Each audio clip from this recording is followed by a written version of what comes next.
गल करते तो उत्थे सतगुर ने एका पाया होया है। हुण गुरबाणी दे विच ईड़ी सियारी ते कक्का एक नहीं किते भी लिख के जो ओंकार लिखिया उत्थे एका ही नाम लिखिया हुंदा है। हुण जेकर साडे जिहड़े विद्वान ने ना देखो तुसीं लिटरेचर जेकर धार्मिक पढ़ते हो तो तुहानूं पता होगा कि जपजी साहिब के सब तो ज़्यादा टीके हो चुके हैं।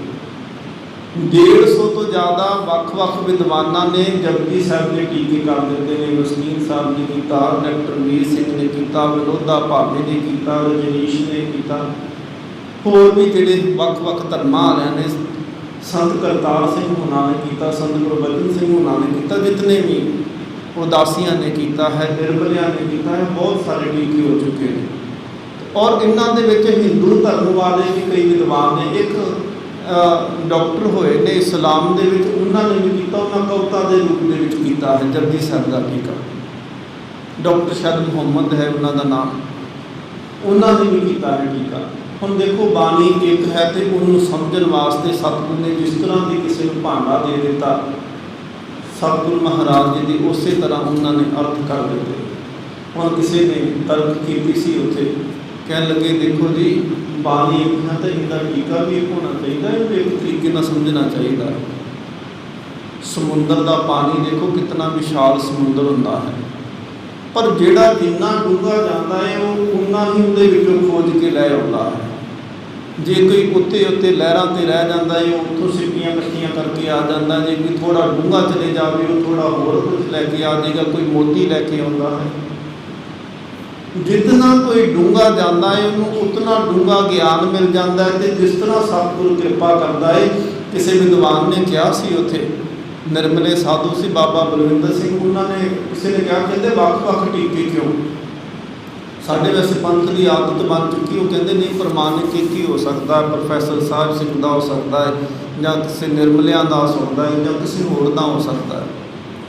पर कहते नहीं, कहते वो समुंदर सी ते समुंदर दे विचों कहते किसी को कटोरी सी, वो कटोरी पानी की भर के लै आया, समुंदर का पानी कटोरी भर के लै आया, कोई गिलास भर के लै आया, कोई बाल्टी भर के लै आया। हुण कोई ये नहीं कह सकता कि जिन्हें कटोरी च पानी लिया वो समुंदर का पानी नहीं सी, जिन्हें गिलास लैके आंदा वो गिलास का पानी वो समुंदर का नहीं सी, जिन्हें बाल्टी भर के लै आंदी वो समुंदर का पानी नहीं सी। तो जो सारे पूछा जाएगा वो सारे कहेंगे साढ़े को जिद्दां दा भांडा सी असी उस भांडे दे विच वो लैके आए हैं। तो कहते जिद्दां दे भांडे दे विच चीज़ पाई जाती, भांडे की गल नहीं की जाती, जिहड़ी वस्तु की गल की जाती है। भांडे लोग बहुत चुकी करते हैं, पर देखो वस्तु की गल हुण भांडा सोने का होवे तो सोने के भांडे दे विच जहर पा दईए तो कोई कहे कि जी भांडा सोने का है बड़ा कीमती है, इन्हें बनाने पर पैसा बहुत लग्या है, ये सोने का भांडा है तो इनू तू पी दा बस देखना विच की है। तो उन सोने के भांडे में जहर पाया, जो कोई चीख ला के उन्होंने मूँह लाएगा तो जो जहर उनके अंदर जाएगा तो उनके तो जिंदगी की उम्मीद थोड़ा है कि वो जिंदगी उन्होंने मिल जाएगी, मिलेगी जी जिंदगी उन्होंने। जोड़ा जहर में पींदा पाया भांडा भावें सोने का क्यों ना हो, वो जहर ने उनके अंदर जाते उनके अंदर पाट के रख देना, उनके साह जोड़े ने उनके शरीर तो बाहर आ जाने। सतगुरु महाराज कहते हैं वस्तु की गल है कि भांडे दे विच वस्तु केड़ी पाई गई है। सतगुरु महाराज कहते आ शरीर भी तो भांडे ही असीं लई फिरदे हैं ना। सतगुरु महाराज कहते भांडे दे विच कोई तो गंदे गीत पा के बैठा होया है तो कोई रब के नाम जपता पाया, किसी के अंदर जपजी चलती पई, किसी के अंदर सुखमनी चलता पाया, तो किसी के अंदर कोई फिल्मी गाने चलते पे है, तो हिरदा भांडा ना जी एक। सतगुरु महाराज कहते हैं कि सतगुरु ने कृपा उत्थे कर दी, कहते भांडे वक् हो सकते हैं पर कहते उनके जोड़ा पाया होया जल सी ना वो एक ही जगह का सी। सतगुरु महाराज ने फिर जो आरंभता की, सतगुरु ने उत्थे एका लिख दिता, एक की गल की है। धन गुरु नानक देव महाराज जी ने एक की गल की, और बाणी दे विच वक्-वक् जितनी भी जगह पर असीं पढ़ांगे सतगुरु महाराज ने किते दोन की गल नहीं की। सतगुरु महाराज कहते हैं ओंकार आद कथनी अनाद। सतगुरु महाराज कहते हैं देखो ये ओंकार आद के रूप दे विच है, ओंकार तो बगैर जेकर सोचा जाए ना तो होर है भी कुछ नहीं। ਹੁਣ ਬਾਕੀ ਧਰਮ ਵਾਲੇ ਜਦੋਂ ਸਨਾਤਨ ਦੀ ਅਸੀਂ ਗੱਲ ਕਰਦੇ ਹਾਂ ਤੇ ਸਨਾਤਨੀ ਵੀਰ ਜਿਹੜੇ ਨੇ ਉਹ ਤਿੰਨ ਸ਼ਕਤੀਆਂ ਮੰਨਦੇ ਨੇ। ਉਹ ਕਹਿੰਦੇ ਨੇ ਕਿ ਬ੍ਰਹਮਾ ਜਿਹੜਾ ਹੈ ਉਹ ਧਰਤੀ ਨੂੰ ਪੈਦਾ ਕਰਦਾ ਪਿਆ ਹੈ, ਵਿਸ਼ਨੂੰ ਜਿਹੜਾ ਹੈ ਉਹ ਪਾਲਣਾ ਪੋਸ਼ਣ ਕਰਦਾ ਹੈ, ਤੇ ਸ਼ਿਵ ਜੀ ਜਿਹੜਾ ਹੈ ਅੰਤ ਤੇ ਉਹਨਾਂ ਦਾ ਨਾਸ਼ ਕਰਦਾ ਹੈ, ਉਹਨਾਂ ਨੂੰ ਸਜ਼ਾਵਾਂ ਦਿੰਦਾ ਹੈ, ਉਹਨਾਂ ਨੂੰ ਮੌਤ ਦੇ ਘਾਟ ਉਤਾਰ ਦਿੰਦਾ ਹੈ। ਜਪਜੀ ਸਾਹਿਬ ਦੇ ਵਿੱਚ ਅਸੀਂ ਪੰਕਤੀ ਪੜ੍ਹਦੇ ਹਾਂ, ਏਕਾ ਮਾਈ ਜੁਗਤ ਵਿਆਈ ਤਿੰਨ ਚੇਲੇ ਪ੍ਰਵਾਨ। ਉੱਥੇ ਕਹਿੰਦੇ ਨੇ ਇੱਕ ਸੰਸਾਰੀ ਤੋਂ ਭਾਵ ਬ੍ਰਹਮਾ, ਤੇ ਬ੍ਰਹਮਾ ਕੀ ਕਰਦਾ ਹੈ ਕਿ ਉਹ ਕਹਿੰਦੇ ਸੰਸਾਰ ਨੂੰ ਚਲਾਉਂਦਾ ਪਿਆ ਹੈ। ਸੰਸਾਰ ਕਹਿੰਦੇ ਬਣਾਉਣ ਵਾਲਾ ਬ੍ਰਹਮਾ ਹੈ, ਤੇ ਕਹਿੰਦੇ ਬ੍ਰਹਮਾ ਸੰਸਾਰ ਦੀ ਉਤਪਤੀ ਕਰਦਾ ਹੈ। ਇੱਕ ਸੰਸਾਰੀ ਇੱਕ ਭੰਡਾਰੀ, ਇੱਕ ਭੰਡਾਰੇ ਤੋਂ ਦੇਣ ਤੋਂ ਭਾਵ ਹੈ ਕਿ ਉਹ ਲੋਕਾਂ ਨੂੰ ਰਿਜ਼ਕ ਦਿੰਦਾ ਹੈ। ਤੇ ਉੱਥੇ ਵਿਸ਼ਨੂੰ ਦੀ ਗੱਲ ਕੀਤੀ ਹੈ।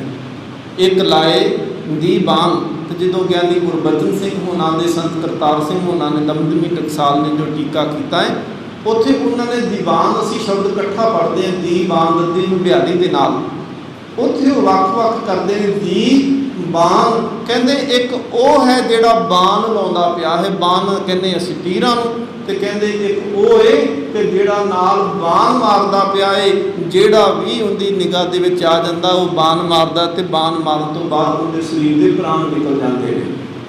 ਬਾਣ ਸ਼ਬਦ ਵਰਤਿਆ ਹੈ। ਕਹਿੰਦੇ ਇੱਕ ਦੀ ਬਾਣ ਲਾਉਂਦਾ ਹੈ, ਦੀ ਨੂੰ ਵੱਖਰਾ ਕਰਕੇ ਬਾਣ ਦਾ ਵੱਖਰਾ ਉਚਾਰਨ ਕਰਦਾ ਹੈ। ਦਮਦਮੀ ਟਕਸਾਲ ਦਾ ਟੀਕਾ ਪੜ੍ਹੋ, ਦਮਦਮੀ ਟਕਸਾਲ ਦੇ ਟੀਕੇ ਦੇ ਵਿੱਚ ਦੀ ਬਾਣ ਲਿਖਿਆ ਹੋਇਆ ਹੈ। ਸਤਿਗੁਰੂ ਮਹਾਰਾਜ ਕਹਿੰਦੇ ਨੇ ਨਹੀਂ, ਤੁਹਾਡੀ ਸਮਝ ਕਹਿੰਦੇ ਥੋੜ੍ਹੀ ਏ, ਤੁਸੀਂ ਤਿੰਨ ਸ਼ਕਤੀਆਂ ਮੰਨ ਕੇ ਬੈਠੇ ਹੋ, ਅਸਲ ਦੇ ਜੋ ਤਿੰਨ ਨਹੀਂ ਉਹ ਇੱਕ ਹੀ ਹੈ। ਇੱਕ ਮਾਈ ਜੁਗਤ ਵਿਆਈ ਤਿੰਨ ਚੇਲੇ ਪ੍ਰਵਾਨ, ਇੱਕ ਸੰਸਾਰੀ ਇੱਕ ਭੰਡਾਰੀ ਇੱਕ ਲਾਏ ਦੀ ਮਾਨ, ਜਿਵ ਤਿਸ ਭਾਵੇ ਤਿਵੇਂ ਚਲਾਵੇ, ਜਿਵ ਹੋਵੇ ਫੁਰਮਾਨ ਉਹ ਵੇਖੈ ਉਹਨਾਂ ਨਦਰ ਨਾ ਆਵੇ ਬਹੁਤਾ ਹੀਣਾ। ਸਤਿਗੁਰੂ ਮਹਾਰਾਜ ਕਹਿੰਦੇ ਨੇ ਤੁਸੀਂ ਸਮਝਦੇ ਹੋ ਕਿ ਤਿੰਨ ਚਲਾਉਂਦੇ ਪਏ, ਪਰ ਕਹਿੰਦੇ ਨੇ ਜਿਵ ਤਿਸ ਭਾਵੇ, ਜਿਵੇਂ ਉਹਨੂੰ ਇੱਕ ਨੂੰ ਭਾਉਂਦਾ ਪਿਆ ਹੈ, ਕਹਿੰਦੇ ਉਹ ਸਾਰਾ ਉੱਦਾਂ ਹੀ ਕਰਦੇ ਪਏ ਨੇ। ਇਹ ਤਿੰਨ ਨਹੀਂ, ਇੱਕੋ ਦੇ ਹੀ ਤਿੰਨ ਨਾਂ ਰੱਖ ਦਿੱਤੇ ਨੇ, ਤ੍ਰੈ ਮੂਰਤੀ ਜਿਹਨੂੰ ਕਹਿ ਦਿੰਦੇ ਨੇ। ਕਹਿੰਦੇ ਉਹ ਇੱਕ ਹੈ, ਉਹ ਤਿੰਨ ਨਹੀਂ। ਸਤਿਗੁਰੂ ਮਹਾਰਾਜ ਨੇ ਗੁਰਬਾਣੀ 'ਚ ਫੁਰਮਾਨ ਵੀ ਕਈ ਤਰ੍ਹਾਂ ਦੇ ਕੀਤੇ, ਉਦਾਹਰਨਾਂ ਸਤਿਗੁਰੂ ਬਹੁਤ ਦਿੱਤੀਆਂ। ਧੰਨ ਗੁਰੂ ਅਰਜਨ ਦੇਵ ਮਹਾਰਾਜ ਜੀ ਦਾ ਫੁਰਮਾਨ ਹੈ ਸੋਹੀ ਰਾਤ ਦੇ ਵਿੱਚ। ਸਤਿਗੁਰੂ ਗੁਰੂ ਅਰਜਨ ਦੇਵ ਮਹਾਰਾਜ ਉੱਤੇ ਫੁਰਮਾਨ ਕਰਦੇ ਨੇ, ਕਹਿੰਦੇ ਦੇਖੋ ਬਾਜ਼ੀਗਰ ਤੁਸੀਂ ਦੇਖਦੇ ਹੋ ਨਾ, ਬਾਜ਼ੀਗਰ ਦੀ ਖੇਡ ਅਸੀਂ ਦੇਖਦੇ ਹਾਂ, ਤੇ ਬਾਜ਼ੀਗਰ ਜਦੋਂ ਖੇਡ ਦਿਖਾਉਂਦਾ ਹੈ ਉਹ ਕਦੀ ਤਾਂ ਮੰਗਤਾ ਬਣ ਕੇ ਆ ਜਾਏਗਾ, ਕੱਪੜੇ ਉਹਦੇ ਪਾਟੇ ਹੋਣਗੇ, ਕੱਪੜੇ ਪਾਟੇ ਹੋ ਕੇ ਉਹ ਭੀਖ ਮੰਗਦਾ ਦਿਖਾਉਂਦਾ ਹੈ ਆਪਣੇ ਆਪ ਨੂੰ ਸਟੇਜ ਦੇ ਉੱਪਰ, ਉਹਦਾ ਕਰੈਕਟਰ ਉਹ ਬਣਾ ਕੇ ਆਉਂਦਾ ਹੈ। ਇੱਕ ਆਦਮੀ ਬਾਜ਼ੀਗਰ ਜਿਹਨੂੰ ਅਸੀਂ ਕਹਿੰਦੇ ਨੇ ਐਕਟਰ ਅਸੀਂ ਕਹਿ ਲਈਏ, ਇੱਕ ਉਹ ਕਿਰਦਾਰ ਨਿਭਾਉਂਦਾ ਹੋਇਆ ਉਹ ਆਪਣੇ ਆਪ ਨੂੰ ਭਿਖਾਰੀ ਦੇ ਰੂਪ ਦੇ ਵਿੱਚ ਪੇਸ਼ ਕਰਦਾ ਹੈ, ਤੇ ਜਦੋਂ ਭਿਖਾਰੀ ਦੇ ਰੂਪ ਦੇ ਵਿੱਚ ਪੇਸ਼ ਕਰਦੇ ਹੋ ਦੂਸਰਿਆਂ ਤੋਂ ਭੀਖ ਮੰਗਦਾ ਪਿਆ ਹੁੰਦਾ ਹੈ। ਫਿਰ ਉਹ ਦੂਸਰੇ ਨਾਟਕ ਦੇ ਵਿੱਚ ਉਹ ਰਾਜਾ ਬਣ ਜਾਂਦਾ ਹੈ। ਹੁਣ ਰਾਜਾ ਬਣ ਕੇ ਉਹ ਹੁਕਮ ਵੀ ਚਲਾਉਂਦਾ ਹੈ, ਬਾਕੀ ਉਹਦੀ ਪ੍ਰਜਾ ਬਣਾ ਦਿੰਦੇ, ਕੁਝ ਮੰਤਰੀ ਵੀ ਬਣਾ ਦਿੰਦੇ। ਜਦੋਂ ਉਹ ਹੁਕਮ ਕਰਦਾ ਹੈ ਤੇ ਉਹ ਕਈ ਸਲਾਮਾਂ ਕਰਨ ਵਾਲੇ ਹੁੰਦੇ ਨੇ, ਪਰ ਜਦੋਂ ਉਹ ਵੇਸ਼ ਭੂਸ਼ਾ, ਉਹ ਜਿਹੜੀ ਡਰੈਸ ਉਹਨੇ ਰਾਜੇ ਦੀ ਪਾਈ ਹੁੰਦੀ ਹੈ ਜਾਂ ਭਿਖਾਰੀ ਦਾ ਵੇਸ਼ ਭੂਸ਼ਣ ਕੀਤਾ ਹੁੰਦਾ ਹੈ, ਜਦੋਂ ਉਹ ਲਾ ਦਿੰਦਾ ਹੈ ਫਿਰ ਤਾਂ ਉਹ ਇਨਸਾਨ ਹੀ ਰਹਿ ਜਾਂਦਾ ਨਾ, ਨਾ ਤਾਂ ਉਹ ਰਾਜਾ ਰਿਹਾ, ਨਾ ਭਿਖਾਰੀ ਰਿਹਾ, ਨਾ ਮੰਗਤਾ ਰਿਹਾ, ਨਾ ਸਿਪਾਹੀ ਰਿਹਾ। ਫਿਰ ਉਹ ਕੁਛ ਵੀ ਨਹੀਂ, ਸਿਰਫ ਉਹ ਇੱਕ ਹੀ ਹੈ। ਕਹਿ ਲਗੇ ਉਹ ਇੱਕ ਹੀ ਸੀ, ਪਰ ਉਹਦੇ ਕਿਰਦਾਰ ਵੱਖ-ਵੱਖ ਬਣ ਗਏ, ਉਹਦੇ ਕਰੈਕਟਰ ਵੱਖ-ਵੱਖ ਬਣ ਗਏ। ਕਿਸੇ ਨੇ ਉਹਨੂੰ ਕਹਿ ਦਿੱਤਾ ਕਿ ਕਹਿੰਦੇ ਇਹ ਰਾਜਾ ਬਣਿਆ ਹੋਇਆ, ਕਿਸੇ ਨੇ ਕਿਹਾ ਨਹੀਂ ਇਹ ਭਿਖਾਰੀ ਦਾ ਕਰਦਾ ਹੈ ਕੰਮ, ਪਰ ਜਦੋਂ ਪਤਾ ਲੱਗਿਆ ਇਹ ਤਾਂ ਐਕਟਰ ਹੈ, ਇਹ ਤਾਂ ਬਾਜ਼ੀਗਰ ਹੈ, ਤਾਂ ਬਾਜ਼ੀ ਪਾਉਂਦਾ ਪਿਆ, ਇਹਦਾ ਤਾਂ ਸੁਭਾਅ ਹੈ ਕਿ ਬਾਜ਼ੀਗਰੀ ਦਿਖਾਉਣੀ ਹੈ, ਤਮਾਸ਼ਾ ਦਿਖਾਉਣਾ ਹੈ। ਸਤਿਗੁਰੂ ਮਹਾਰਾਜ ਨੇ ਉੱਤੇ ਦੂਸਰੀ ਉਦਾਹਰਨ ਦਿੰਦੇ ਨੇ, ਧੰਨ ਗੁਰੂ ਅਰਜਨ ਦੇਵ ਮਹਾਰਾਜ ਕਹਿੰਦੇ ਨੇ ਦੇਖੋ, ਕਹਿੰਦੇ ਅੱਜ ਪਾਣੀ ਦੇਖਦੇ ਹਾਂ ਨਾ ਅਸੀਂ, ਪਾਣੀ ਦੇ ਉੱਪਰ ਲਹਿਰਾਂ ਕਿੰਨੀਆਂ ਉੱਠਦੀਆਂ, ਪਾਣੀ ਦੇ ਉੱਪਰ ਬੁਲਬੁਲੇ ਉੱਠਦੇ ਨੇ, ਪਾਣੀ ਦੇ ਉੱਪਰ ਝੱਗ ਉੱਠ ਜਾਂਦੀ ਹੈ, ਪਾਣੀ ਦੀਆਂ ਛੱਲਾਂ ਜਦੋਂ ਟਕਰਾਉਂਦੇ ਨੇ ਝੱਗ ਪੈਦਾ ਹੁੰਦੀ, ਬੁਲਬੁਲੇ ਪੈਦਾ ਹੁੰਦੇ ਨੇ, ਲਹਿਰਾਂ ਪੈਦਾ ਹੁੰਦੀਆਂ ਨੇ। ਤੇ ਕਹਿੰਦੇ ਦੇਖਣ ਵਾਲਾ ਕਹਿਣ ਲੱਗ ਪੈਂਦਾ ਕਿ ਨਹੀਂ ਜੀ ਲਹਿਰਾਂ ਵੱਖ ਨੇ, ਝੱਗ ਵੱਖ ਹੈ, ਬੁਲਬੁਲੇ ਵੱਖ ਨੇ, ਪਰ ਜਦੋਂ ਉਹ ਸ਼ਾਂਤ ਸਮੁੰਦਰ ਹੁੰਦਾ ਹੈ, ਉਹ ਨਹਿਰ, ਉਹ ਦਰਿਆ ਸ਼ਾਂਤ ਹੁੰਦਾ ਹੈ, ਤੇ ਕਹਿੰਦੇ ਉਹਦੀਆਂ ਲਹਿਰਾਂ ਵੱਖ ਨਹੀਂ ਰਹਿ ਜਾਂਦੀਆਂ, ਕਹਿੰਦੇ ਉਹਦੀਆਂ ਲਹਿਰਾਂ ਇੱਕ ਹੀ ਹੋ ਜਾਂਦਾ, ਬਸ ਫਿਰ ਵੱਖ ਕੁਝ ਵੀ ਨਹੀਂ ਦਿਖਦਾ, ਨਾ ਲਹਿਰਾਂ ਦਿਸਦੀਆਂ ਨੇ, ਨਾ ਤਰੰਗਾਂ ਦਿਸਦੀਆਂ ਨੇ, ਨਾ ਬੁਲਬੁਲੇ ਦਿਸਦੇ, ਕੁਝ ਵੀ ਨਹੀਂ। ਬਸ ਇੱਕੋ ਹੀ ਉਹ ਪਾਣੀ ਦਾ ਜਿਹੜਾ ਹੀ ਝਰਨਾ ਦਿਖਾਈ ਦਿੰਦਾ ਹੈ, ਇੱਕੋ ਹੀ ਪਾਣੀ ਦਾ ਉਹ ਸਰੋਵਰ ਦਿਖਾਈ ਦੇਣ ਲੱਗ ਪੈਂਦਾ ਹੈ। ਸਤਿਗੁਰੂ ਮਹਾਰਾਜ ਨੇ ਉਦਾਹਰਨ ਫਿਰ ਅੱਗੇ ਦਿੱਤੀ, ਕਹਿਣ ਲੱਗੇ ਦੇਖੋ ਛੋਟਾ ਜਿਹਾ ਬੀਜ ਹੁੰਦਾ ਹੈ ਨਾ ਗੁੜ ਦਾ, ਕਹਿੰਦੇ ਬੀਜ ਦੇਖਿਓ ਬਹੁ ਪ੍ਰਕਾਰਾ, ਫਲ ਲਾਗੇ ਤਾਂ ਏਕ ਓੰਕਾਰ। सतगुरु महाराज सूही राग फरमान है, बाजीगर जैसे बाजी पाई, नाना मुँह देख दिखलाई, स्वांग उतार थम्यो पसारा। सतगुरु महाराज कहते ये तो स्वांग ने धारण किया होया सी। सतगुरु महाराज गुरु गोबिंद सिंह महाराज जी ने बोल पढ़ो। सतगुरु महाराज कहते ना एक है फिर एक है। सतगुरु महाराज कहते वो एक सी, वो एक ही अनेक हो गया, तो कहते अनेक हैं फिर एक है। कहते तेरे तो ही सारा पसारा होया सी ते तेरे विच ही सारे समा गए, तेरे विच सारे समाउंदे पए ने। एक विद्वान कथन करता है, वो कहता देखो वो परमात्मा जिहड़ा है ना, असीं उहनूं तीन शक्तियां समझ के बैठ गए कि वो शायद तीन ने, असीं तीन समझ के बैठ के साडे दूसरे सनातन धर्म वाले तीन समझते हैं। कहते पर वो इक्को ही है जिंदे तो लोग आउंदे ने ते जिंदे विच समा जाते हैं। शब्दे ओपत पढ़ लो वे शब्दे ही फिर ओपत हो। सतगुरु महाराज ने एक बाणी भी उचारण कर दी जिंदा नाम ओंकार रख दिता रामकली राग दे विच। जो जो साडा समा बनेगा असीं उस बाणी, क्योंकि वो गुरु नानक देव महाराज जी की उचारण की ते दखन दे विच जिथे असीं जाने मध्य प्रदेश MP दे विच जाने, उत्थे वो तीर्थ भी बनया है जिंदा नाम ओंकारेश्वर है, ओंकार जैनियां दा वो तीर्थ बनया होया है। सतगुरु महाराज ने धन गुरु नानक देव महाराज जी ने उत्थे बाणी उचारण की ओंकार, जिन्हों गुरु ग्रंथ साहिब महाराज असीं पढ़ते हैं दखनी ओंकार कहने, रामकली राग है, दखन दे विच उचारण की हुई है तो ओंकार उस बाणी का नाम है। सतगुरु महाराज कहते हैं नहीं वख ना समझ, उस परमात्मा ने एको ही खेल रची है। बीज कहते एक छोटा जिहा बीज असीं धरती दे विच बीजते हैं, भी कहते वड्डा होया, उन्होंने फुल लगे फल लगे, जो फल लगे तो पक्के हुए फल नूं तोड़ के देखा, कहते ओह बीज जिहड़ा एक सी वो वख-वख थावां ते सानूं दिसिया, वो पता नहीं किन्ने क रूपां दे विच फलां दे विच दिखाई दिता, ते कहते जिन्ने भी फल तोड़ के देखे उन्हां दे विच फिर एक ही बैठा होया सी। एक तो बीज शुरू होया ते कहते फिर जदों उनकी समाप्ति हुई, संपूर्णता हुई, जिहड़ा सफ़र करके वो अखीर तक पहुँचया, बीज तो सफ़र सी ते बीज ते जाके उनका खत्म हो गया। बीज का सफ़र सी, बीज तो शुरू होया ते जो खत्म होया जाके सफ़र वो भी बीज ते जाके खत्म हो गया। सतगुरु महाराज ने उत्थे उदाहरण एक होर दित्ती, कह लगे देखो सुनियारे दे कोल जाने असीं ते सुनियारे दे कोल जदों जाने, सुनियारे दे कोल जाके एक सोने की सी डली एक बिस्कुट जाके इन्हूं दे दिता ते कहा कि बई इहदे तूं गहने बना दे। हुण गहने बनाने वास्ते उन्हें कड़ा बना दिता, उन्हें चैनी बना दी, हार बना दिता, उन्हें मुंदरियां बना दी, जो भी असीं कहा सी कैंठा बना दिता, कुछ भी ना रख लो। हुण गहनियां दे नां असीं वख-वख रख सकते हैं कि नहीं जी आ मुंदरी है, आ कड़ा है, आ छाप है, आ चेन है, आ फलाना है, आ नाम है। पर जो सुनियारे नूं पुछोगे सुनियारा कहेगा है तो सारा सोना ही ना। कहते जो तुसीं मेरे तो लैके आए सी उदों भी सोना है, तो कहते जो तुसीं वापस लैके आओगे ना, हुण गहना असीं बनवाने आ, सुनियारे दे कोल जाने आ ते असीं हार बना के लै आईए, तो कुछ समय बाद असीं कहिए नहीं जी ये हार नहीं चाहिए सानूं, इन्ना कुछ होर बनाउणा चाहुंदे आ, ते हुण वो ये तो नहीं कि कहंदा कि नहीं एक बारी हार बना दिता बस ये हुण हार ही रहेगा।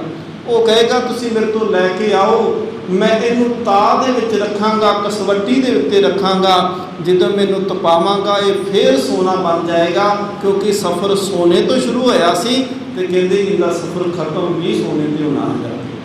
सतगुरु महाराज कहंदे देखण नूं वख लगदे ने गहने, पर कहंदे है असल दे विच एक। धन गुरु अंगद देव महाराज जी की सपुत्री बीबी बीरो, तो बीबी बीरो का जिहड़ा आनंद कारज होया है वो होया है बासर के गिल्लां। बासर के गिल्लां ताया सौरा जिन्हों कह देने, कहते वो ताए सौरे का नाम है बाबा अमरदास। 20 बार हरिद्वार दीयां यात्रा करके आए ने, ਮਨ ਨੂੰ ਕਦੀ ਸ਼ਾਂਤੀ ਨਹੀਂ ਆਈ।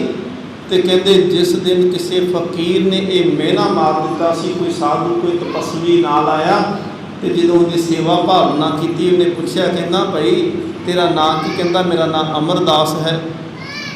ਕਹਿੰਦਾ ਤੂੰ ਸਿੱਖੀ ਕਿਹਦੀ ਧਾਰਨ ਕੀਤੀ ਹੈ? ਚੇਲਾ ਕਿਸ ਦਾ ਹੈ ਤੂੰ ਨਾਮ ਕਿਸ ਦਾ ਜਪਦਾ? ਕਹਿੰਦੇ ਮੈਨੂੰ ਵੀ ਦੱਸਣਾ ਕਰਕੇ ਤੇਰਾ ਨਾਮ ਜਿਹਦਾ ਤੂੰ ਜਪਦਾ ਹੈ ਉਹ ਕੌਣ ਹੈ, ਉਹ ਮੁਰਸ਼ਿਦ ਕੌਣ ਹੈ ਤੇਰਾ?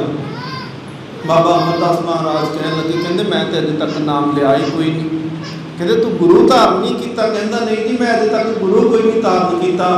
ਕਹਿੰਦਾ ਦੇਖ ਜਵਾਨੀ ਨਹੀਂ ਚਲੇ ਗਈ, ਬਚਪਨ ਗਿਆ, ਜਵਾਨੀ ਚਲੇ ਗਈ, ਬੁਢਾਪੇ ਦੀ ਉਮਰ ਦੇ ਵਿੱਚ ਪਹੁੰਚ ਗਿਆ, 70 ਸਾਲ ਤੇਰੀ ਉਮਰ ਹੋ ਚੁੱਕੀ ਹੈ। ਤੇ ਕਹਿੰਦੇ ਜੇ ਗੁਰੂ ਹੁਣ ਨਹੀਂ ਧਾਰਨ ਕੀਤਾ ਤੇ ਕਿਹੜਾ ਸਮਾਂ ਜਦੋਂ ਜਾ ਕੇ ਤੂੰ ਗੁਰੂ ਧਾਰਨ ਕਰੇਗਾ। ਰਾਤ ਦੀ ਉਹ ਠੋਕਰ ਵੱਜੀ ਤੇ ਜਦੋਂ ਰਾਤ ਦੀ ਠੋਕਰ ਵੱਜੀ ਨਾ ਜੀ ਤੇ ਅੰਮ੍ਰਿਤ ਵੇਲੇ ਬੀਬੀ ਵੀਰੋ ਜਿੱਦਾਂ ਸਤਿਗੁਰੂ ਨੇ ਹੁਕਮ ਸੀ, ਸਤਿਗੁਰੂ ਜੀ ਦਾ ਗੁਰੂ ਘਰ ਦੀ ਸਪੁੱਤਰੀ ਸੀ ਡਾਕਟਰ ਬਲਬੀਰ ਸਿੰਘ, ਉਹ ਲਿਖਦੇ ਨੇ ਕਹਿੰਦੇ ਸਤਿਗੁਰੂ ਤੇਰੀ ਬਾਣੀ ਜਿਹੜੀ ਹੈ ਨਾ, ਜਿਹੜੀ ਤੂੰ ਸਤਿਗੁਰੂ ਸਾਨੂੰ ਸ਼ਬਦ ਲਿਖ ਕੇ ਦੇ ਦਿੱਤੇ ਨੇ, ਕਹਿੰਦੇ ਇਹ ਬਾਣੀ ਜਿਹੜੀ ਹੈ ਇਹ ਅਨਿਆਲੇ ਤੀਰ ਨੇ। ਸਤਿਗੁਰੂ ਮਹਾਰਾਜ ਜੀ ਦੇ ਜਿਹੜੇ ਸ਼ਬਦ ਨੇ, ਸਤਿਗੁਰੂ ਮਹਾਰਾਜ ਜੀ ਦੀ ਬਾਣੀ ਜਿਹੜੀ ਅਸੀਂ ਪੜ੍ਹਦੇ ਕਹਿੰਦੇ ਇਹ ਤੀਰ ਨੇ। ਤੇ ਕਹਿਣ ਲੱਗੇ ਸਤਿਗੁਰੂ ਮਹਾਰਾਜ ਤੀਰ ਤਾਂ ਅੱਜ ਹੈ, ਪਰ ਕਹਿੰਦੇ ਜੇ ਤੀਰ ਚਲਾਉਣਾ ਹੋਵੇ ਤਾਂ ਉਹਦੇ ਵਾਸਤੇ ਕਮਾਨ ਨਹੀਂ ਚਾਹੀਦੀ ਹੈ। ਤੀਰ ਚਲਾਉਣਾ ਹੋਵੇ, ਤੀਰ ਦੇ ਬਿਨਾਂ ਕਮਾਨ ਤੋਂ ਤੀਰ ਨਹੀਂ ਚਲਾਇਆ ਜਾ ਸਕਦਾ। ਤੇ ਕਹਿਣ ਲੱਗੇ ਸਤਿਗੁਰੂ ਮਹਾਰਾਜ ਜੀ, ਉਹਨਾਂ ਡਾਕਟਰ ਬਲਬੀਰ ਸਿੰਘ ਉਹਨੇ ਲਿਖਦੇ ਨੇ ਕਹਿੰਦੇ ਸਤਿਗੁਰੂ ਜੀ ਤੀਰ ਤਾਂ ਅੱਜ ਵੀ ਸਾਡੇ ਕੋਲ ਹੈ, ਪਰ ਕਮਾਨ ਤੁਹਾਡੇ ਵਰਗੀ ਸਾਡੇ ਕੋਲ ਕੋਈ ਨਹੀਂ। ਉਹ ਟਿਕੇ ਹੋਏ ਹਿਰਦੇ ਅੱਜ ਦੇਖੋ ਅਸੀਂ ਕਹਿੰਦੇ ਨੇ ਨਾ ਬਾਣੀ ਅਸਰ ਨਹੀਂ ਦੀ ਕਰਦੀ, ਦੇਖੋ ਬਾਣੀ ਦਾ ਅਭਿਆਸ ਕਰਨ ਵਾਲਾ ਵੀ ਤਾਂ ਚਾਹੀਦਾ ਹੈ ਨਾ। ਬਿਨਾਂ ਅਭਿਆਸ ਤੋਂ ਅਸੀਂ ਕਹੀਏ ਕਿ ਤੀਰ ਚੱਲ ਜਾਣ, ਬਿਨਾਂ ਕਮਾਨ ਤੋਂ ਤੀਰ ਨਹੀਂ ਚੱਲਿਆ ਕਰਦੇ, ਬਿਨਾਂ ਅਭਿਆਸ ਤੋਂ ਮਨ ਟੀਕੇ ਤੋਂ ਅਸੀਂ ਕਹਿੰਦੇ ਸ਼ਬਦ ਅਸਰ ਕਰੇ, ਸ਼ਬਦ ਕਿਵੇਂ ਅਸਰ ਕਰੇਗਾ? ਕਹਿੰਦੇ ਸਤਿਗੁਰੂ ਮਹਾਰਾਜ ਉਹ ਤੁਹਾਡੀ ਕਮਾਨ ਸੀ ਕਿ ਤੁਹਾਡੀ ਕਮਾਨ ਦੇ ਵਿੱਚ ਤੁਸੀਂ ਇੱਕੋ ਵਾਰੀ ਉਹ ਤੀਰ ਚਲਾਇਆ ਕਿ ਉਜਲ ਕਹਿਣਾ ਚਿਲਕਣਾ ਘੁੱਟ ਮੁਕਾਲੜੀ ਮਸ ਧੋਤਿਆਂ ਜੂਠ ਨਾ ਉਤਰੇ, ਜੇ ਸੋ ਧੋਵਾਂ ਇਸ ਸੱਜਣ ਸੀ ਨਾਲ ਮੈਂ ਚਲਦਿਆਂ ਨਾਲ ਤੁਰਨ। ਕਹਿੰਦੇ ਸਤਿਗੁਰੂ ਤੁਸੀਂ ਇੱਕੋ ਤੀਰ ਚਲਾਇਆ ਸ਼ਬਦ ਦਾ, ਧੰਨ ਗੁਰੂ ਨਾਨਕ ਦੇਵ ਜੀ ਤੁਹਾਡਾ ਇੱਕ ਹੀ ਤੀਰ ਜਿਹੜਾ ਸੀ ਉਹ ਸੱਜਣ ਨੂੰ ਭਾਈ ਸੱਜਣ ਬਣਾ ਗਿਆ। ਤੁਹਾਡਾ ਇੱਕ ਤੀਰ ਸੀ, ਕਮਾਨ ਤੁਹਾਡੀ ਸੀ, ਤੀਰ ਅੱਜ ਵੀ ਸਾਡੇ ਕੋਲ ਨੇ, ਪਰ ਸਤਿਗੁਰੂ ਮਹਾਰਾਜ ਤੁਹਾਡੀ ਕਮਾਨ ਦੇ ਵਿੱਚ ਚੜਿਆ ਤੀਰ ਸੱਜਣ ਠੱਗ ਨੂੰ ਜਿਹੜਾ ਸੀ ਉਸ ਭਾਈ ਸੱਜਣ ਬਣਾ ਕੇ ਰੱਖ ਦਿੱਤਾ। ਸਤਿਗੁਰੂ ਮਹਾਰਾਜ ਤੁਹਾਡੀ ਕਮਾਨ ਤੋਂ ਚੱਲਿਆ ਹੋਇਆ ਤੀਰ ਕੌਡੇ ਰਾਖਸ਼ ਨੂੰ ਭਾਈ ਕੌਡਾ ਬਣਾ ਕੇ ਰੱਖ ਦਿੱਤਾ। ਤੇ ਸਤਿਗੁਰੂ ਮਹਾਰਾਜ ਜੀ ਅੱਜ ਭਾਈ ਉਹ ਦੇਖੋ ਉਹ ਤੀਰ ਜਦੋਂ ਚੱਲਣ ਲੱਗਾ ਤੇ ਅੱਜ ਕਮਾਨ ਬੀਬੀ ਵੀਰੋਏ ਤੇ ਤੀਰ ਸਤਿਗੁਰੂ ਮਹਾਰਾਜ ਤੁਹਾਡੀ ਬਾਣੀ ਦਾ ਅੱਜ ਵੀ ਚੱਲਦਾ ਹੈ। ਤੇ ਸਤਿਗੁਰੂ ਮਹਾਰਾਜ ਜੀ ਦੀ ਬਾਣੀ ਉੱਥੇ ਕਹਿੰਦੀ ਸੀ, ਕਹਿੰਦੀ ਬੁਰਾ ਭਲਾ ਦੋਏ ਲੀਕ ਪਏ ਕਾਇਆ ਕਾਗਜ਼ ਮਨ ਵਿੱਚ ਲੋਹਾ। ਦੇਖੋ ਸਤਿਗੁਰੂ ਮਹਾਰਾਜ ਨੇ ਉੱਥੇ ਕਿਹਾ, ਕਹਿੰਦੇ ਇਹ ਸਰੀਰ ਇੱਕ ਭੱਠੀ ਬਣਿਆ ਪਿਆ ਹੈ, ਕਰਮਾਂ ਦੇ ਵਿੱਚ ਅੱਗ ਬਲਦੀ ਪਈ ਹੈ ਤੇ ਕਹਿੰਦੇ ਬੁਰੇ ਭਲੇ ਲੇਖ ਜਿਹੜੇ ਨੇ ਉਹਦੇ ਵਿੱਚੋਂ ਤੈਨੂੰ ਤਪਾਉਂਦੇ ਪਏ ਨੇ। ਸਾਰਾ ਸ਼ਬਦ ਬੀਬੀ ਵੀਰੋ ਤੋਂ ਸੁਣਿਆ ਜਦੋਂ ਕਹਿਣ ਲੱਗੇ ਬੇਟਾ ਦੱਸ ਤੂੰ ਆ ਬਾਣੀ ਕਿੰਨੀ ਪੜ੍ਹਦੀ ਪਈ ਸੀ? ਮਨ ਨੂੰ ਕਹਿੰਦੇ ਸ਼ਾਂਤੀ ਬਹੁਤ ਮਿਲੀ। ਬਾਣੀ ਕਿੰਨੀ ਪੜ੍ਹੀ ਹੈ? ਬੀਬੀ ਵੀਰੋ ਨੇ ਲੈ ਕੇ ਗਏ ਨੇ ਗੁਰੂ ਅੰਗਦ ਦੇਵ ਮਹਾਰਾਜ ਜੀ ਦੇ ਕੋਲ, ਕਹਿਣ ਲੱਗੇ ਸਤਿਗੁਰੂ ਗੁਰੂ ਨਾਨਕ ਦੇਵ ਮਹਾਰਾਜ ਜੀ ਦੀ ਬਾਣੀ ਹੈ। ਤੇ ਕਹਿਣ ਲੱਗੇ ਅੱਜ ਉਸ ਗੱਦੀ ਦੇ ਉੱਤੇ ਮੇਰੇ ਪਿਤਾ ਵੀ ਧੰਨ ਗੁਰੂ ਅੰਗਦ ਦੇਵ ਮਹਾਰਾਜ ਬੈਠੇ ਹੋਏ। ਜਦੋਂ ਜਾ ਕੇ ਸਤਿਗੁਰੂ ਦੇ ਚਰਨਾਂ ਦੇ ਉੱਪਰ ਪਹੁੰਚੇ ਨੇ ਤੇ ਧੰਨ ਗੁਰੂ ਨਾਨਕ ਦੇਵ ਮਹਾਰਾਜ ਜੀ ਦੇ ਉਹ ਬਾਣੀ ਦੇ ਜਿਹੜੇ ਗੋਬਿੰਦ ਸੀ, ਉਸ ਬਾਣੀ ਦੇ ਵਾਰਸ ਸੀ ਧੰਨ ਗੁਰੂ ਅੰਗਦ ਦੇਵ ਮਹਾਰਾਜ ਨੂੰ ਅੱਗੋਂ ਲੈਣ ਵਾਸਤੇ ਗਏ। ਸਤਿਗੁਰੂ ਗੁਰੂ ਅੰਗਦ ਦੇਵ ਮਹਾਰਾਜ ਗਏ ਕਿਉਂਕਿ ਕੁੜਮ ਸੀ ਰਿਸ਼ਤੇਦਾਰੀ ਦੇ ਵਿੱਚ, ਬੂਹੇ ਦੇ ਅੱਗੇ ਖੜੇ ਨੇ ਤੇ ਗੁਰੂ ਅਮਰਦਾਸ ਮਹਾਰਾਜ ਜੀ ਨੂੰ ਅੱਗੋਂ ਲੈਣ ਗਏ ਤੇ ਇੱਕਦਮ ਧੰਨ ਅਮਰਦਾਸ ਮਹਾਰਾਜ ਪੈਰਾਂ ਦੇ ਉੱਪਰ ਡਿੱਗ ਕੇ ਗੁਰੂ ਅੰਗਦ ਦੇਵ ਜੀ ਦੇ ਕਹਿਣ ਲੱਗੇ ਸਤਿਗੁਰੂ ਕਿਰਪਾ ਕਰ ਅੱਜ ਤੇਰੇ ਦਰ ਦੇ ਉੱਪਰ ਕੁੜਮ ਬਣ ਕੇ ਨਹੀਂ ਮੈਂ ਆਇਆ। ਧੰਨ ਗੁਰੂ ਅੰਗਦ ਦੇਵ ਮਹਾਰਾਜ ਅੱਜ ਮੈਂ ਕੁੜਮ ਨਹੀਂ ਬਣ ਕੇ ਆਇਆ, ਅੱਜ ਮੈਂ ਇੱਕ ਨਿਗੁਰਾ ਤੇਰੇ ਦਰ ਦੇ ਉੱਤੇ ਆਇਆ ਹੈ ਤੇ ਕਿਰਪਾ ਕਰ ਸਤਿਗੁਰੂ ਇਸ ਨਿਗੁਰੇ ਨੂੰ ਗੁਰੂ ਵਾਲਾ ਬਣਾ ਲਾ, ਮੇਰਾ ਜਨਮ ਮਰਨ ਜਿਹੜਾ ਹੈ ਕੱਟਿਆ ਜਾਵੇ। ਧੰਨ ਗੁਰੂ ਅੰਗਦ ਦੇਵ ਮਹਾਰਾਜ ਜੀ ਨੇ ਬਾਹਾਂ ਤੋਂ ਫੜਿਆ, ਸੀਨੇ ਦੇ ਨਾਲ ਲਾਇਆ, ਜੱਫੀ ਦੇ ਵਿੱਚ ਲਿਆ। ਸਤਿਗੁਰੂ ਗੁਰੂ ਅੰਗਦ ਦੇਵ ਮਹਾਰਾਜ ਨੇ ਇੱਥੇ ਕਿਹਾ ਸੀ, ਕਹਿਣ ਲੱਗੇ, ਕਹਿੰਦੇ ਸੱਚ ਕਰਕੇ ਜਾਣੀ ਬਾਬਾ ਅਮਰਦਾਸ, ਜੇਕਰ ਗੁਰੂ ਨਾਨਕ ਦੇ ਘਰ ਦੇ ਵਿੱਚ ਆਉਣਾ ਹੈ ਨਾ, ਇੱਥੇ ਗੱਲ ਇੱਕ ਦੀ ਕੀਤੀ ਜਾਂਦੀ ਹੈ, ਦੂਸਰੇ ਦੀ ਗੱਲ ਨਹੀਂ। ਇੱਥੇ ਕਹਿੰਦੇ ਇੱਥੇ ਇਸ ਤਰ੍ਹਾਂ ਨਹੀਂ ਕਿ ਅੱਜ ਗੁਰੂ ਨਾਨਕ ਦੀ ਬਾਣੀ ਪੜ੍ਹ ਲਈ, ਅੱਜ ਗੁਰੂ ਨਾਨਕ ਦੀ ਜਪਜੀ ਪੜ੍ਹ ਲਏ ਤੇ ਮੁੜ ਕੇ ਤੂੰ ਕਿਸੇ ਕਬਰ ਦੇ ਕੋਲ ਜਾਂ ਕਿਤੇ ਹਰਿਦੁਆਰ ਦੀ ਯਾਤਰਾ ਦੇ ਕੋਲ ਤੁਰਿਆ ਜਾਵੇਂ। ਸਤਿਗੁਰੂ ਮਹਾਰਾਜ ਕਹਿੰਦੇ ਨਹੀਂ, ਕਹਿੰਦੇ ਇਸ ਤਰ੍ਹਾਂ ਨਹੀਂ। ਜੇਕਰ ਸੱਚਮੁੱਚ ਤੂੰ ਜੁੜਨਾ ਚਾਹੁੰਦਾ ਹੈ ਤੇ ਤੈਨੂੰ ਇੱਕ ਦਾ ਹੋਣਾ ਪਏਗਾ। ਜਿੰਨੀ ਦੇਰ ਤੱਕ ਤੂੰ ਇੱਕ ਦਾ ਨਹੀਂ ਬਣਦਾ, ਸਤਿਗੁਰੂ ਮਹਾਰਾਜ ਕਹਿੰਦੇ ਨੇ, ਉਨੀ ਦੇਰ ਤੱਕ ਤੇਰਾ ਪਾਰ ਉਤਾਰਾ ਕੋਈ ਨਹੀਂ ਹੋਣਾ। ਪਾਰ ਉਤਾਰਾ ਕਹਿੰਦੇ ਇੱਕ ਦੇ ਕਰਕੇ ਹੈ। ਤੇ ਸਤਿਗੁਰੂ ਗੁਰੂ ਅਮਰਦਾਸ ਮਹਾਰਾਜ ਜਦੋਂ ਪ੍ਰਵਾਨ ਚੜ੍ਹੇ, ਭੱਟ ਜਾਲਪ ਜੀ ਨੇ ਜਦੋਂ ਗੁਰੂ ਗ੍ਰੰਥ ਸਾਹਿਬ ਮਹਾਰਾਜ ਜੀ ਦੀ ਬਾਣੀ ਪੜ੍ਹਦੇ ਹੋ ਤੇ ਸਵਈਏ ਲਿਖੇ ਨੇ ਸਤਿਗੁਰੂ ਜੀ ਦੀ ਉਸਤਤ ਦੇ ਵਿੱਚ।